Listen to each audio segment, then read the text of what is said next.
Hello दोस्तों, मेरा नाम है निखिल कुमावत और आप सब लोग देख रहे हैं मिस्टर किड्स गुरु। जैसा कि आपने थंबनेल में देख लिया होगा कि आज हम आपको पढ़ाने वाले हैं आर्टिकल्स। तो चलिए शुरू करते हैं।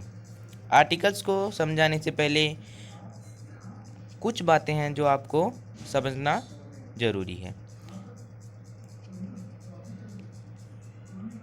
पहली बात है ए एन द और जीरो। ये तो सभी को पता है कि आर्टिकल्स कौन कौन से होते हैं। ए एन द और जीरो आर्टिकल।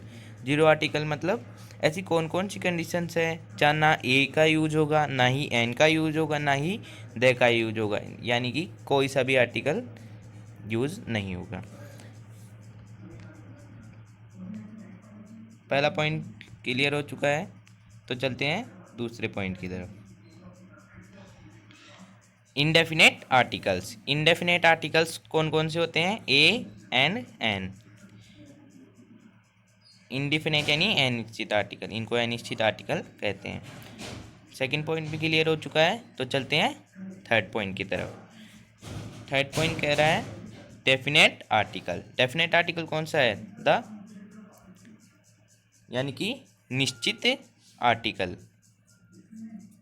थर्ड पॉइंट भी क्लियर हो चुका है, तो चलते हैं फोर्थ पॉइंट की तरफ। A and an are weak forms of one, यानी ए और एन वन की वीक फॉर्म्स हैं। फोर्थ पॉइंट भी क्लियर हो चुका है, तो चलते हैं फिफ्थ पॉइंट की तरफ। A and an are always used before countable singular nouns, यानी ए और एन हमेशा किन के पहले यूज होंगे? Singular countable nouns. Fifth point भी क्लियर हो चुका है, तो चलते हैं यूजेज की तरफ।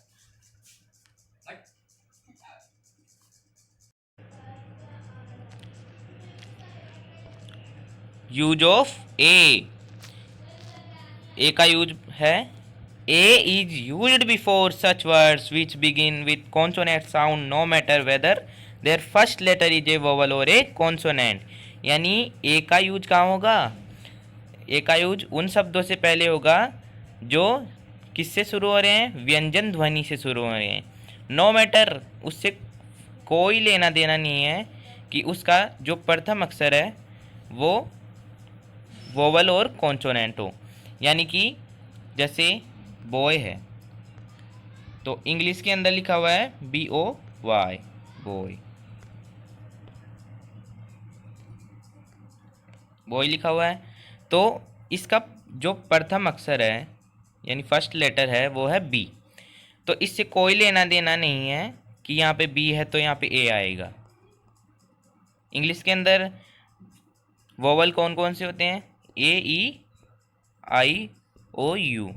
कुछ लोग बताते हैं कि AEIOU आए तो एन लगा देना और बाकी कोई सा भी वर्ड आए तो ए लगा देना।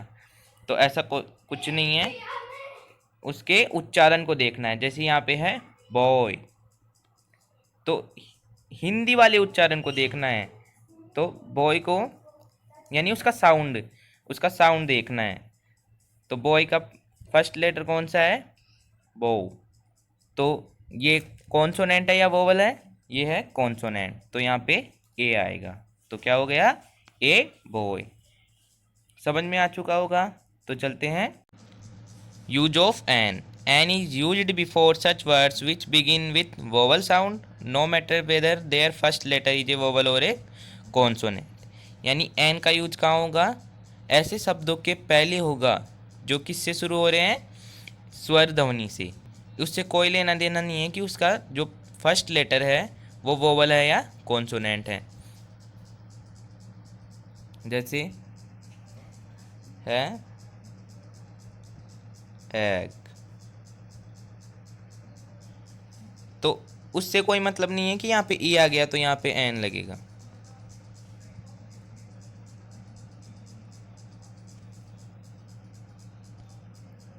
अपने को उसका उच्चारण देखना है। जैसे ऑनरेबल मैन,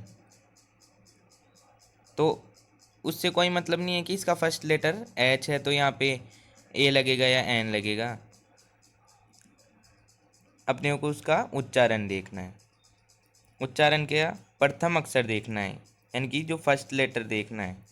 फर्स्ट लेटर में है ओ, तो ओ वोवल है या कॉन्सोनेंट है? वोवल है, तो यहाँ पे क्या लगेगा? N honourable man. वैसे ही एम ए, तो उससे कोई लेना देना नहीं है कि इसका फर्स्ट लेटर एम है तो यहाँ पे ए लगेगा या एन लगेगा। अपने को हिंदी का यानी कि उसका उच्चारण देखना है। उच्चारण में है एम, तो इसका फर्स्ट लेटर देखना है, क्या है? ए। तो क्या लगेगा? ए वोवल है या कॉन्सोनेंट है? वोवल है, तो क्या लगेगा? An M A.